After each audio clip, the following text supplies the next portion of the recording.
Hey, guess what, John? Even though we posted multiple preview videos for Link's Awakening, such as our in-depth discussion and the 12 differences video, people still have questions about this game. So that's why we're here today, since both John and I and myself have been playing it a bunch. We're going to answer as many of your questions as you can without, going into spoilers and, breaking the embargo. So let's start things off here with Abraham Rincon, who asks, in the original, you can sequence break a bit by abusing hull physics and jumping or shield balancing more than you're supposed to. Are hull physics still weird? Okay, so I don't think you've tested the sequence breaking yet, but I do want to ask you about the hull physics. Do they still feel a little bit weird at all to you? Sure. I am aware of this hull glitch in the Game Boy version, but obviously, I'm not as technical as that. I haven't tried really speedrunning this game yet. But from what I can tell, the hulls seem to act a little bit differently. It seems like there's some kind of black hole in the hull, so if you get kind of close to the hull, you just kind of get sucked into it. So it does seem like it works slightly differently to the Game Boy version, and I would think that glitch probably doesn't work. So they're not running off the same source code here like Ocarina of Time was. This is done from the ground up. So I want to say no, but there might be some glitches in there. Adam Strauss asks, if we played the original and seen all the pre-release footage and trailers, do we pretty much know everything about this game? Or are there some surprises we don't know about that we can look forward to discovering? Unfortunately, I think they've pretty much shown you everything. This is very much a one-to-one remake. It's more about the refinements rather than the additions. So outside of Dampe, there really isn't a whole lot of new content in this. Wonka asks, has there been anything removed from this version, or is it a one-to-one remake besides the custom dungeons? So I guess there is one thing that's been removed, and that's the photo shop, because that's been replaced with the chamber dungeons ran by Dampe. It's a little bit disappointing, because there was a little bit of like a side quest going on with the photo shop in the original game, where you could go around the world and get your picture taken, which was kind of cool. But I think Dampe does offer a lot more gameplay utility than that. But either way, it would have been cool to have the Photoshop in there somewhere, though. You're also forgetting, John, that as part of that, you also lost the Game Boy printer functionality. Oh man, where's the Switch printer? Lazy Nintendo. Seriously. Frank Platt asks, does Link's movement feel slower than the original game? This is an interesting one. It might feel like it does, but I don't think it actually is, because we've done direct comparisons with the Game Boy version, and the speed does seem pretty much one-to-one. That might be because of the lack of screen transitions. Maybe they slowed things down a little bit to meet that kind of same standard there. But from what I've compared, he seems pretty much the exact same. Alright, Martha asks, are the dungeons exactly the same, or are there more clues? They're not really any different. There aren't any new puzzles, but they have changed them up a little bit. So one thing I noted in our 12 things that have changed discussion is they actually save your puzzles now. So if there's a room of enemies where you got to defeat them all to unlock a door, that will save. So if you die, then you go back to that room, the door will stay open. Whereas on the Game Boy, you'd have to defeat the enemies every time. So there's small changes like that, but the actual puzzle structure is very much the same. Also, one thing as well, your compass kind of flashes when there's a secret in the room now, whereas in the Game Boy version it was just a sound effect. So if you're playing with the sound off, I guess that's kind of a cool indication that that there's still a secret in there. I think there are a couple of things we can't mention later on specifically, but there were a few tweaks I think do help just a little bit, but overall, by and large, the dungeons do seem to be mostly the same. I think I might know what you're referring to. There are some because of the visuals are better, I guess you can interpret things a bit better this time as well. Whereas on the Game Boy, things were just kind of blocks. That's a good point. Luigi Macaroni, or Marconi, sorry, asks, does it have a hero mode? It does. And this is right from the start as well. I'm pretty sure there's a few questions about this. So hero mode is available right from the start. As soon as you boot up the game, you can do hero mode or regular mode. And hero mode is very much like in Wind Waker HD and Twilight Princess HD, where basically enemies deal double damage, and you can't heal with hearts. So if you defeat an enemy or cut some grass, no heart will appear. So the only way to actually heal in this game, in this mode, is to get fairies. And fairies are quite rare too, because mini-bosses don't drop them anymore. So, and also trees don't have apples on in hero mode, so just healing is kind of a troublesome thing to do. The only way I've really found to do it is either to buy a potion from Crazy Tracy, or to find a fairy cave and bottle up a fairy there, or get a heart container. So it's kind of like a more hardcore mode, which I appreciate because this is a pretty easy game. For Luigi, Marconi also asks, does it feel good to control with the joystick given that Link only moves in 8 directions? It does. There's still some analog movement in there, so if you push the analog stick forward a tiny bit, Link will kind of start walking rather than running. So it does feel very responsive in that regard. But I guess it is a little bit odd that he's not moving in at least more directions like A Link Between Worlds did. But it makes sense for the game. I think it feels pretty smooth in action. Caesar Torres asks, I know I'm late, but I have a very important question. Funky mode. Oh, yeah, God, that's one thing they missed out on here. If they added Funky Kong to this remake, then it'd be very hard to say they didn't add much to this game. They could sell it easily double the price. Exactly. Dippy asks, without going into detail because of embargoes and spoilers and such, is the story the same? People have said that's one of the most memorable parts of the original, and I would hate to see it go. Yeah, it absolutely is one of the most memorable parts. It's such a wholesome game where you sort of play on this one island, and there are very few NPCs, and because of that, you kind of get to know everybody really well. And it seems like beat for beat the exact same. I think even the script is the same. I've noticed very few differences in wording. So yeah, I'm pretty sure it's just beat for beat the exact same story. Nintendo1 asks, is the colored dungeons changes... I'm trying to read this. Basically, is a color dungeon any different this time? This is what they're asking. Not really. So on the Game Boy Color, the color dungeon will basically scream at you, "Wow, look at all this color! Whoa!" And to get into the dungeon, you have to answer. You have to like prove you're not colorblind, because one of the skeletons would ask you like, "What color am I?" And if you got it wrong, they wouldn't let you in. So it's kind of like only people who can see color can get into this dungeon. Whereas in the Switch version, they don't actually do that. Instead, when you go in the dungeon, they tell you that you can buy more magic powder from them, and they let you straight in. So that's the only difference. Apart from that, everything is still like super colorful. The puzzles are the exact same, the dungeon structure is the exact same. So the only difference is you don't have to prove that you can see color in this one. Are the rewards still the same at the end, by the way? This is my own question. Right, yeah. So you get a red tunic or a blue tunic. That's the exact same here. So the red tunic gives you like double the power, and the blue tunic gives you double the defense. So I guess if you're playing in hero mode and you get the blue tunic, that kind of just nullifies the double damage thing. Minato Jojo asks, favorite and least favorite change? My favorite change is without a doubt the lack of having to constantly go in your inventory this time. So on the Game Boy you had basically two buttons you could use, and that includes your sword. So you can either have like your sword or Rock's Feather on, or your sword and your shield on. And because of that limitation, you're constantly changing up your items. Whereas the Switch version has like 4 different permanent items on there. So your sword, your shield, the power bracelet, Pegasus boots, you can use them at any time, no need to equip them. That's such a great change, because it was, specifically the power bracelet on the Game Boy was very tedious. Whenever you want to pick up a boulder or like a jar or something like that, you've got to equip that item, which just didn't make a whole lot of sense. Whereas now it's just, the game feels a lot more free-flowing and seamless, where you don't have to go in your into your inventory the entire time. So that's my favourite change.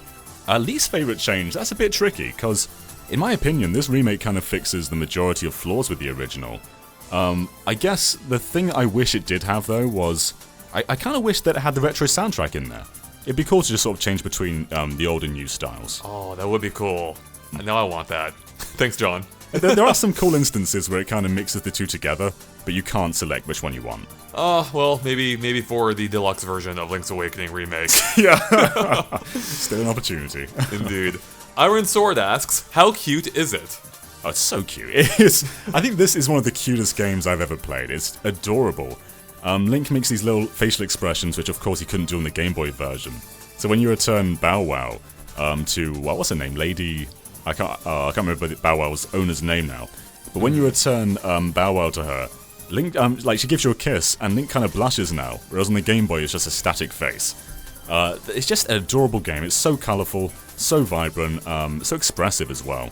Yeah, it is one of the best looking games on Switch. Brett Jacobson asks, how many item equipment slots are there? I don't know if we're getting into embargo territory here. So okay, maybe. So I wasn't sure they were talking about how many you can equip to the controls, or versus in total. Let's answer that. So there's actually still just 2 equipable items now, just like the Game Boy version. But the difference is 4 of those items are permanently mapped to your controller. So like things like Rock's Feather and bombs, you still have to equip those.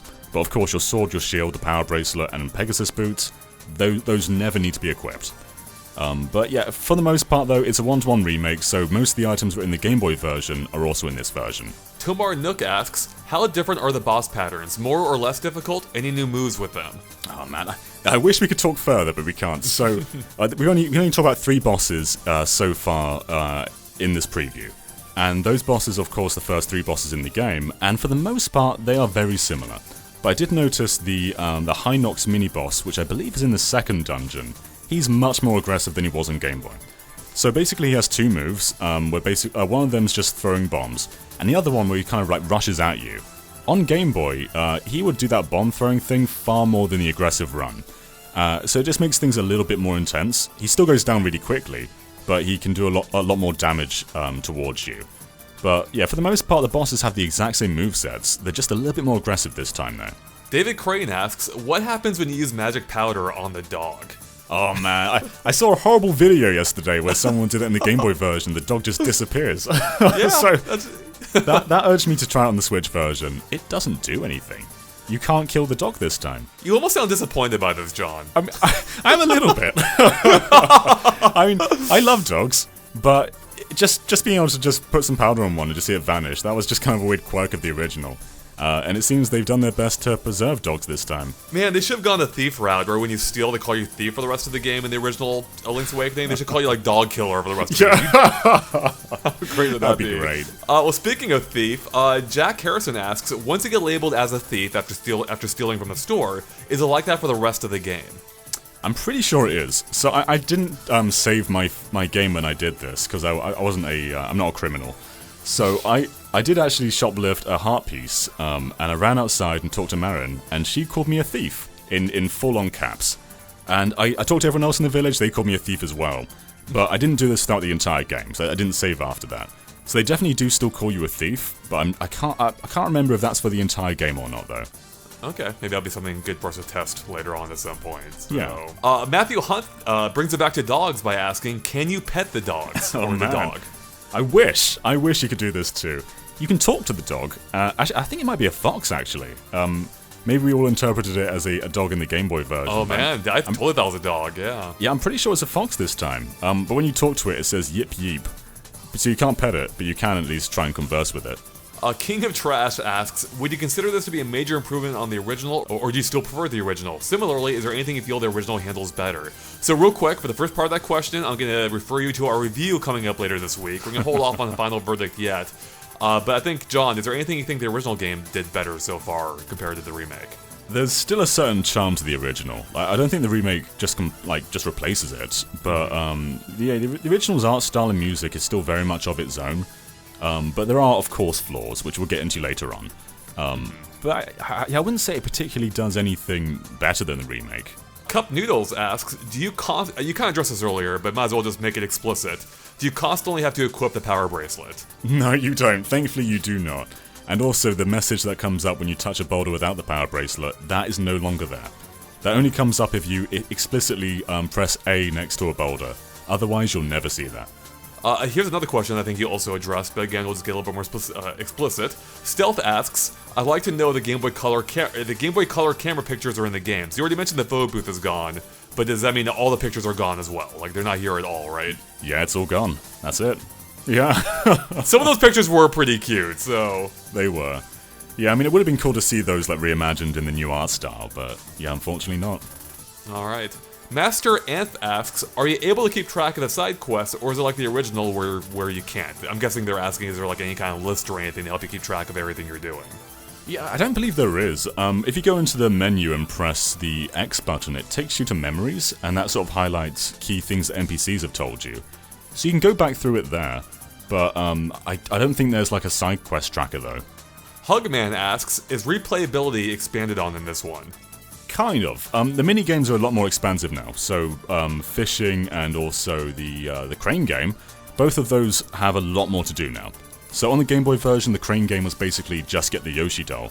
You could get some rupees in there, but it's like 10 rupees to get them, and there's only like 20 of them to earn, so it's kind of slow. Whereas in the Switch version, there's also figurines of a bunch of Mario characters, there's 2 heart pieces this time, and just also some seashells in there as well. So there's definitely a lot more to do outside just the main quest, and of course there's the Dampe dungeon too. But it is just kind of like reusing the basis of the original. So I wouldn't exactly say there's new stuff, it's just kind of more of the old stuff. And kind of related to that, Aggressively Average asks, how much extra playtime does the extra content add? Yeah, that's a good question too. I think you can play both fishing and the crane game more than you need to. 'Cause it's just kind of fun to play them. But as for how much it actually does add, I think we'll have to answer that a bit later on. But it's definitely a lot more than the side content in the original game had. Highly Anticipated asks, can you tell us if there's a museum of any kind, like for collecting figurines or something similar? That'd be cool. Instead, you place the figurines around. I keep getting this name. I can't remember if I get this name right or wrong. Mabe Village or Mabe Village. I think because it's Japanese, it's pronounced Mabe Village. But you can place figurines around the houses in that town. There's no museum, but like every single house in that town has a little slot where you can put a figurine in. And does that do anything? No, it's just kind of cosmetic. Connor Bell asks, is there a good variety for the dungeon maker, and does it feel like a good mode to waste time in? This is a hard question to answer too, because it's fine. I wouldn't say it's the selling point of this remake. The selling point is all the quality of life improvements it makes. The fun bit, I think, is Danpei's requirements. So, for instance, he gives you a little challenge that says, make a dungeon in the shape of this heart. So then you'll try and like work with all the pieces you have to try and just make everything match up in this little heart shape. So working within those restrictions and limitations is pretty fun. But as for like just free building dungeons, I don't know if there's a whole lot of replayability there, especially as you can't really share them. The only way to share these is to scan them onto an amiibo, and then give like your friend the amiibo to play on their save file, which is just very odd. That is indeed very odd. Not too conducive to sharing, really, in this day and age. Yeah, I mean, if they had online sharing, maybe there'd be more incentives, but I think just the core of it is more just fine rather than anything like substantial. Gotcha. Oliver Brandt asks, why are the thwomps so terrifying? I think they were always kind of terrifying. Like, they never really looked like Mario thwomps. They were just kind of these weird, angry squares. And is the concept of a thwomp inherently just not terrifying? They exist solely to crush things. Yeah, I mean, those things are just, they're doomed to suspend forever. They can't come down unless you tell them to come down. I think there's a reason they're angry. Yeah, good point. They can't live their own lives. Poor guys, now I feel bad for them. Jack asks, how well does it run in handheld mode? Pretty well. Yeah, the majority of my time's been in docked mode, but the few times that I played in handheld mode have been really, really smooth. It still has the frame rate drops that dock mode has whenever you go into a new area, but it's still the same sort of thing where it goes down to 30 for a second or so, then jumps all the way back to 60. So handheld mode is still a really smooth experience. And I should mention real quick, we should have a pretty, a fairly in-depth video about the specifics of this later on, coming from Brainchild. It may already be out by the time you watch this, actually. So that definitely check it out if you haven't already. Toby Thornton asks, can you turn off the tilt-shift blur effect? You can't. So this only really appears in the overworld. You don't really see it in dungeons. And I guess this is something you either like or you don't. Personally, I kind of think it adds some kind of charm to the world. Like, it makes it feel a bit more like a stop-motion toy set. Just with that depth of field in the background. But I can get why some people don't like it, though. Ozone asks, how does the game feel compared to A Link Between Worlds? That game had perfect controls. Is that coming from you, Andre? Is that coming from him? Oh, it's definitely not coming from me. It's different. So Link Between Worlds was pretty much 360-degree movement, whereas this is 8. So it's definitely, I guess, less flexible than that game. But I wouldn't say it's necessarily worse, though. It's just different. Okay. Jack Howard asks, are there more references to other Nintendo properties than the original game had? That would be cool, but no, there aren't. No Context Carlos asks, is Link clay or ceramic? Well, he's kind of like a toy kind of, I guess ceramic is the word, but he's more toy-like than clay. So when you're in dungeons and you're right by a torch, you can kind of see like this reflection coming off Link. He's definitely not clay-like. Pathetti Diabetti asks, does Hero Mode flip the map? Oh no, it doesn't, but that would have been cool as well. That would be kinda cool. I wish I had now. Is it just Twilight Princess? Oh no, Ocarina of Time 3D does that as well. Yeah. Oh, that's right. Forgot about that. Logan asks, are the Chain Chomps still good boys, or are they even better boys now that they're in HD? I think they might be even better boys. I noticed this one thing. I can't remember if it was in the Game Boy version or not. But when you're walking around with Bow Wow, he will start barking at certain points, and I'm pretty sure he barks where you can dig. So, if you're walking around in the woods and you just see this text box that says like "Ruff Ruff," that means you can dig there, and there's something underneath, like a rupee or even a seashell. Alright, I like that. Mad Dog IMC asks, if the world is the same size, how are there so many more heart pieces and shells? Actually, I added the shell part, but I'm asking you now. Yeah, that's a good question. I think a lot of them come from the mini games. So in with the fishing one, they used to have just one heart piece. Now you can fish for even longer and get even more heart pieces.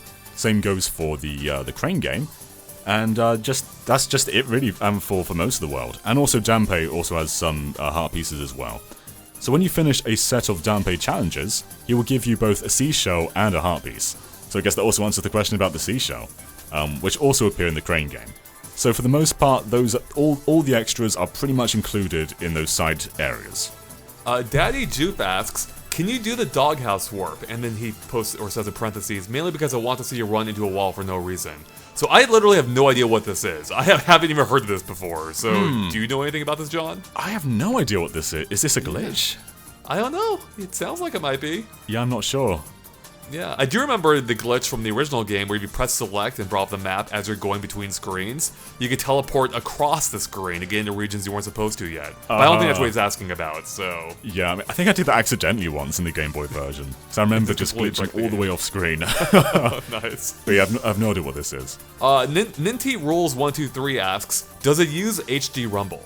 I wish. For some reason, the Zelda team has something against HD Rumble, because Breath of the Wild didn't really use it. And now Link's Awakening doesn't really use it. The game barely ever rumbles. I think there's a slight drop when you jump off a cliff, but apart from that, there's barely any vibration in this game. Yeah, I was thinking about the question too, and I'm like, I could barely even remember the rumble in the game, so let alone HD rumble. So that's probably an area that could have, improved on a little bit, but whatever. Forkball asks, has the trading quest been changed in any way? No, it's still the exact same.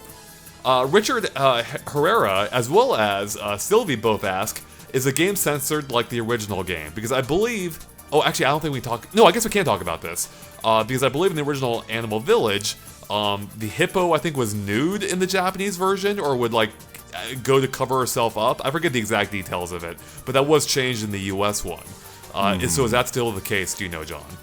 This might be something we have to check a bit later on, but to my knowledge, I think it uses the same censorship templates as the Game Boy version, as in the English Game Boy version. Yeah, I'm pretty sure you're right on that. So I think the interesting thing would be to see if the Japanese version is the same as the US one in this case. Right. I feel like there might be a standard this time, because the Japanese Totaka code, Totaka-kei, that works on the title select screen now, which it never did in the English version. So I've got to wonder if maybe they've just made an international version this time. I've had this question from a ton of people, and I don't know if we can answer it or not, so if we can't, I'll just bleep out the answer. Can we discuss, a lot of people are asking, how long is the game? Oh, I can tell you how long the Game Boy version is. So I'll do that. So my recent Game Boy playthrough, and this is coming from someone who hasn't played through the Game Boy game in a very long time. My Game Boy playthrough came in at just under 9 hours. So expect something around that time, but I can't tell you exactly what. Alright, I think we're running low on questions here. Let's see, looking for things we can answer. Them Pokemans asks, will it be thick? Oh, it's pretty thick. This is definitely the thickest game of the year. I think it was the first mini-boss in the first dungeon, I'm pretty sure. That pink blob thing, that's definitely one of the thickest things in any Zelda game, so... To answer your question, yes, it will be thick. That's really all we needed to know, so appreciate that, John. And thank you for asking that amazing question. Well, I think, John, I looked at all these questions, I think we've covered it. Like, we had more, but they're all repeats, so I think we did pretty good covering the main points that people were curious about. Yeah, ending on a high note there. I think so, the highest of notes. Are there any parting thoughts you would like to leave our audience with, John, before we wrap it up? I think we kind of covered them as much as we can at this point, but of course there's a preview for Link's Awakening, there's also a video on the 12 biggest changes the remake has. So check those out if you haven't already, there's definitely a lot to talk about. And I think it's this coming Thursday, our review's coming up. And we have a lot to say about that too, and we have a ton of content planned for this game.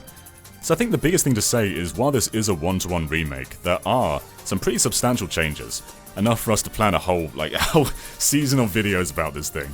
So be sure to check those out. Perfect. All right. Yeah, so stay tuned for our review, and also check out our performance analysis from Brainchild, which should be up by now, hopefully, or if not, it will be very soon.